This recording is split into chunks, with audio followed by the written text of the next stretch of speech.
My games played, I was be talking about the game Sea Horizon. So this came, I got a code provided by East Asia Soft. So thank you very much for that.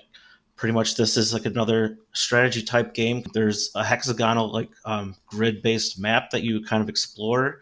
It's nothing that's super overwhelming or very like complex. You just like can move a few tiles at a time, and then it reveals like the next ones you can traverse to, and then you can dodge like traps and other things around the map. Or there's also like designated spots where you can fight. So if you're watching the video version of our podcast, we are showing a trailer, and then there's some combat sequences that you engage in. So there's different characters that have different abilities and different skills, so that you can get like a mage that's more like magic based, or you can get like a knight that uses more like shields and swords and everything for those combat.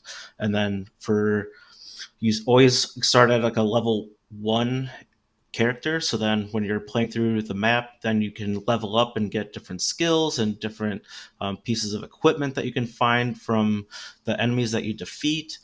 And this equipment can basically enhance like your dice rolls that improve your combat. So there's a few different element icons that might be on the screen moment like throughout the trailer while it's playing, but pretty much you're using like these abilities to play like your skills that you have equipped for your character in the combat. So I thought that was very cool, the way that there's a variety of different skills you can learn. You can do more risky based gameplay, or you can be playing it safe and just be collecting more like the healing abilities and just keep using the basic attacks. So the game does a really good job balancing it. So then you're not going to be overwhelmed in each and any of the different fights that you can go through, and there are like conquerable as well. So you do have some potions that you can use to restore your healing, like to restore your HP. And there's every character does have like a auto like a healing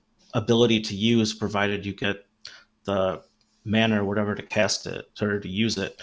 So the combat uses like a dice based system, kind of probably like Dungeons and Dragons kind of feel to it. So at the beginning of your turn, it rolls a bunch of those icons that you can use for that particular turn. So if you don't have those ones that you need for certain abilities, like even like your attack ability, then you won't be able to attack the enemy that particular turn, and you might have to play more defensive and like beef up like by blocking or doing or just like rehealing yourself as well too, or just getting ready for the next turn. So there's lots of different complexities they can dive into just with the combat itself. There's a variety of different modes you can play as well. There's like a story mode where each character type has a designated character that goes through like a story based sequence, and those are really cool to watch and go through. And there's like some little cutscenes for each character as well, along with a lot of dialogue to get to know them a lot better. There's also the generic just dungeon exploring, where you just kind of go through like five different layers of like a dungeon just to try to collect loot and level up your character as well.